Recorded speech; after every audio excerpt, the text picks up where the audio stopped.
President Trump says he will sue JP Morgan Chase sometime in the next 2 weeks over accusations the financial giant debanked him and some of his family. The president making the announcement on Truth Social after denying a Wall Street Journal report claiming he offered Jamie Dimon the Fed chair role. Donald Trump's entire world is collapsing right now, and I'm not being dramatic. The thing Trump has feared his whole life, the nightmare scenario that he spent decades trying to avoid, is finally happening. And it's happening in the most public, most humiliating way possible, because Trump isn't just dealing with legal problems or political scandals anymore. Trump is facing the very real possibility that he's going to lose everything that matters to him. His properties, his brand, his reputation as a wealthy businessman. All of it could be gone in a matter of months. And if you want coverage that actually explains how catastrophic this situation is, instead of media outlets protecting Trump or downplaying what's happening, hit that subscribe button right now for our channel, John Brown Show, because we're breaking down the complete financial destruction that's unfolding. Here's what's happening. Trump owes more money than most people will see in their entire lives. We're talking about nearly $500 million in civil judgments. We're talking about interest that's accumulating at almost $90,000 per day. We're talking about banks that are terrified of being associated with him and are desperately trying to figure out how to get out from under loans they made to him years ago. And we're talking about a New York Attorney General who has already filed legal claims on Trump's most iconic properties and is ready to seize them the moment Trump can't pay. This isn't some distant theoretical problem. This is an active financial crisis happening right now. Trump has deadlines approaching. He has bond payments due. He has loans that need to be refinanced. And for the first time in his life, Trump can't just borrow more money to solve the problem, because nobody wants to lend to him anymore. Let me start with the numbers because they're genuinely staggering. Trump got hit with a civil fraud judgment in New York for over $454 million. That's the judgment from Judge Engeron, who found that Trump spent years lying about the value of his properties to get better loans and insurance deals. The judge looked at the evidence and said Trump committed fraud, systematic, deliberate fraud across multiple properties over many years. And the punishment was this massive judgment. $454 million. But that's not even the final number because interest is accumulating. Every single day that Trump doesn't pay, the judgment grows by about $87,000 to $90,000. That's over $30 million per year just in interest. So by the time Trump actually has to pay this thing, if he ever does, the total could be well over $500 million. Just to avoid having his properties seized immediately while he appeals, Trump had to post a bond. $175 million. Think about that for a second. Trump had to come up with $175 million just to buy time, just to delay the inevitable while his appeals work through the courts. That's not paying down the judgment. That's not reducing what he owes. That's just parking $175 million in a bond that he loses if his appeals fail. And Trump has other judgments too. The E. Jean Carroll cases where juries found him liable for defamation, those judgments are approaching $90 million combined. So Trump's total civil judgment debt is somewhere around $550 million to $600 million, depending on how much interest has accumulated. That's an insane amount of money. That's the kind of debt that destroys normal people. That's the kind of obligation that forces billionaires to sell assets and restructure their entire financial lives. But here's where it gets really bad for Trump. He can't just refinance his way out of this like he's done his entire career, because the banks that used to lend to Trump, they don't want anything to do with him anymore. Deutsche Bank has been Trump's main lender for years. They've got about $340 million in outstanding loans to Trump. And according to multiple reports, Deutsche Bank executives have been internally freaking out about this situation for a long time. They've been holding meetings trying to figure out how to extract themselves from Trump exposure without having to do the one thing banks really don't want to do, which is foreclose on a sitting or former president. Think about the position Deutsche Bank is in. They made these loans years ago when Trump seemed like a legitimate real estate developer with valuable properties as collateral. But now Trump is radioactive. He's a convicted felon. He's facing massive civil judgments. His properties might get seized by the state. His financial statements that he used to get these loans have been ruled fraudulent by a judge. So Deutsche Bank is stuck holding hundreds of millions of dollars in loans to someone who's become the worst possible borrower. and they can't just call the loans due immediately because that would trigger a foreclosure scenario. And foreclosing on Donald Trump while he's president would be an absolute public relations nightmare for Deutsche Bank. It would be controversial. It would be politically charged. It would make Deutsche Bank look like they're attacking the president. But Deutsche Bank also can't just let these loans sit there forever. Banks have responsibilities to their shareholders. They have regulators watching them. They can't just ignore $340 million in potentially troubled loans. Eventually, they have to do something. Either restructure the debt and take a loss, or foreclose and seize the collateral. And according to reports, Deutsche Bank tried to extend loan deadlines into Trump's second term specifically to avoid having to make this decision while he was president. They were hoping to kick the can down the road until after Trump left office, but Trump won the election again. So that strategy completely backfired. Now Deutsche Bank is stuck in exactly the scenario they were trying to avoid. And it's not just Deutsche Bank. Other major Wall Street lenders want nothing to do with Trump. They've seen what happened with the fraud case. They've seen the judgments. They've seen how Trump operates. And they've decided lending to Trump is too risky, too controversial, too likely to blow up in their faces. So Trump's pool of available lenders is shrinking to basically nothing. The traditional Wall Street banks that would normally be happy to lend to someone with Trump's supposed wealth and properties, they're all walking away, which leaves Trump with what? Alternative lenders, less reputable sources, people who charge much higher interest rates and have much stricter terms. Trump's borrowing costs are going way up, while his ability to actually get loans is going way down. That's a financial squeeze. That's a trap that's getting tighter every day. Meanwhile, the state of New York is positioning itself to seize Trump's properties if he can't pay the judgment.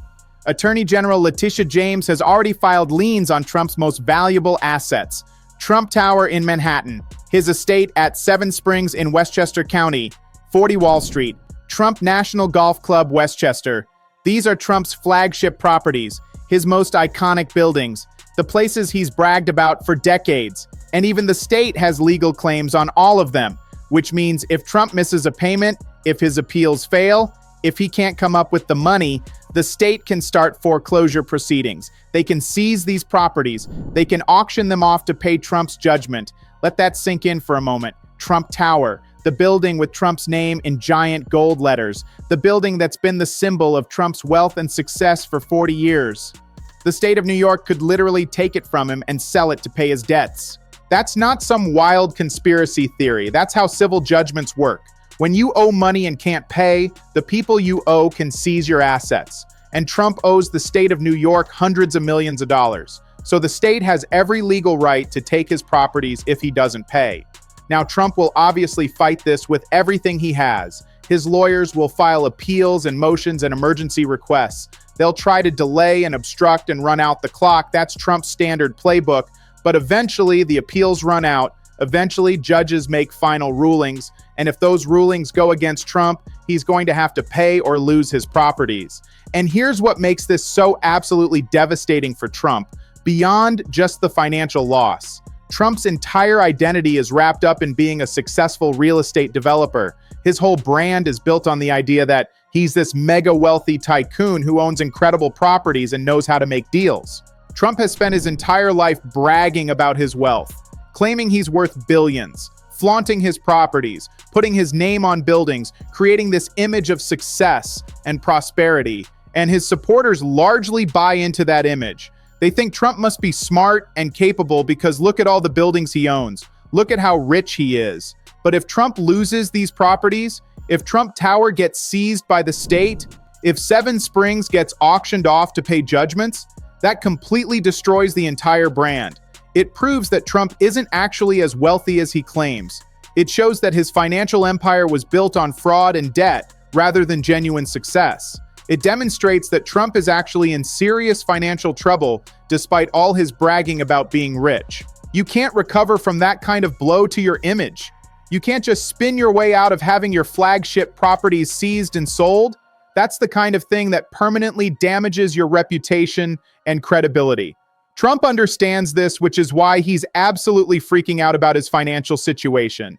He's threatening to sue JP Chase over claims they closed his accounts. He's ranting on social media about banks and debanking and how unfair everything is. He's desperately trying to paint himself as a victim of political persecution rather than someone facing legitimate financial consequences for fraud. But the victim narrative doesn't work when we're talking about civil judgments from cases where juries found Trump liable. These aren't criminal prosecutions that Trump can claim are witch hunts. These are civil cases where ordinary people looked at evidence and decided Trump was guilty of fraud or liable for defamation. That's not political persecution. That's the legal system working exactly as it's supposed to work. Trump claiming that banks closing his accounts is some conspiracy against him? That's ridiculous. Banks close accounts for all kinds of legitimate reasons. If you're convicted of fraud, if you have massive civil judgments against you, if you're considered a financial risk, banks don't want to do business with you. That's not political. That's just banks protecting themselves. Jamie Dimon, the CEO of JP Chase, went on television and basically said this explicitly. He said they don't close accounts based on political or religious beliefs. They close accounts when they're required to by regulations or when there are legitimate financial risks. And Dimon made it clear that banks operate under strict rules about who they can do business with and what they have to report to the government. So Trump can rant all he wants about being debanked. But if major financial institutions don't want to lend to him or do business with him anymore, that's because Trump is genuinely a bad financial risk, not because of some political conspiracy. And here's where the timeline gets really critical. Trump has bond deadlines approaching. He has interest accumulating at almost $90,000 per day. His appeals are working through the courts but could fail at any time. And if his appeals fail, that $175 million bond gets forfeited and the full judgment becomes immediately due and payable. At that point, if Trump can't come up with hundreds of millions of dollars, the state can start seizing properties. And we're not talking about years from now. We're talking about something that could happen within months, depending on how quickly the appeals get resolved. Trump is literally in a race against time. He needs to either win his appeals, which is looking increasingly unlikely, or come up with enough money to pay these judgments, which he apparently can't do because banks won't lend to him. So he's trapped, and the trap is getting tighter every single day. Now let me explain what happens if Deutsche Bank actually has to foreclose on Trump properties, because this is a scenario that bank executives are apparently seriously considering, even though they desperately want to avoid it. When a bank forecloses, they seize the property that was used as collateral for the loan. Then they sell that property to recover the money they lent. It's a legal process that happens all the time with regular people who can't pay their mortgages. But foreclosing on a former or sitting president, that's unprecedented. That's a massive news story. That's the kind of thing that would dominate headlines for months. And it would be absolutely catastrophic for Trump's image. Think about the optics. A major bank seizing Trump properties because he couldn't pay his loans. Trump being forced out of buildings that have his name on them. Everything Trump has built his identity around being taken away because he's actually broke or at least too debt-ridden to maintain his properties. That's the ultimate humiliation for someone like Trump, who spent his entire life pretending to be far wealthier than he actually is. That's the nightmare scenario that proves all his critics right. That shows Trump was never actually the successful businessman he claimed to be. Deutsche Bank knows this, which is why they've been trying so hard to avoid foreclosure. They'd much rather restructure the loans and take a loss than go through the public spectacle of seizing properties from a president. But eventually, they might not have a choice. Eventually, their hand might be forced by regulators or by their own financial obligations. Well, if that happens, if we see headlines about Deutsche Bank foreclosing on Trump Tower or Seven Springs, that's when Trump's brand dies completely. That's when even his most loyal supporters start questioning whether he was ever actually successful. That's when the whole facade comes crashing down.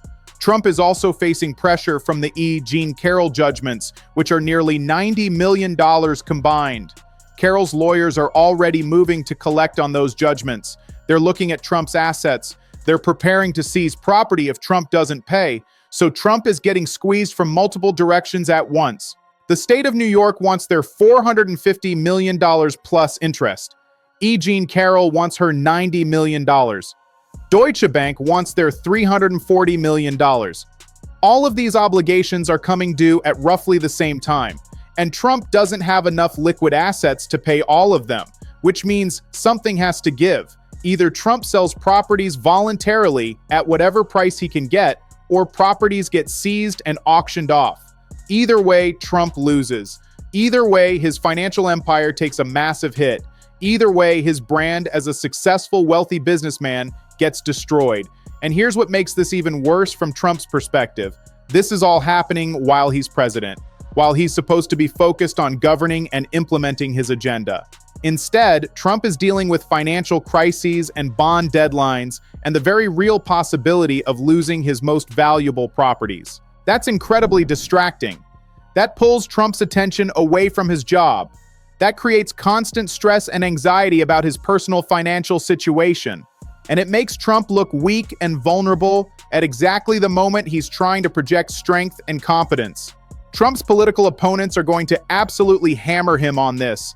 They're going to point out that Trump claimed to be worth billions, but apparently can't come up with enough cash to pay his judgments. They're going to highlight the fraud conviction and the lies Trump told about property values. They're going to make this a central issue in the midterm campaigns.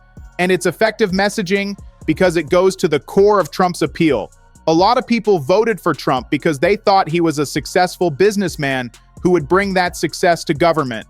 But if Trump's business empire is collapsing under the weight of debt and fraud judgments, that undermines the entire rationale for supporting him. Republicans in competitive districts are going to have a really hard time defending Trump when headlines are screaming about properties being seized and banks foreclosing. That's not the kind of association that helps you win swing voters. That's the kind of thing that makes you look like you're backing a failure and a fraud. And Trump knows this, which is why he's so desperate to change the narrative. He's trying to make this about political persecution and unfair treatment. He's claiming banks are conspiring against him. He's threatening lawsuits. He's doing everything he can to distract from the basic facts of the situation. But the facts are simple. Trump committed fraud according to a judge who looked at extensive evidence. Trump lost civil cases where juries found him liable. Trump owes hundreds of millions of dollars in judgments. Trump can't easily refinance his debt because banks don't want to lend to him. And Trump is facing the very real possibility of losing his most valuable properties.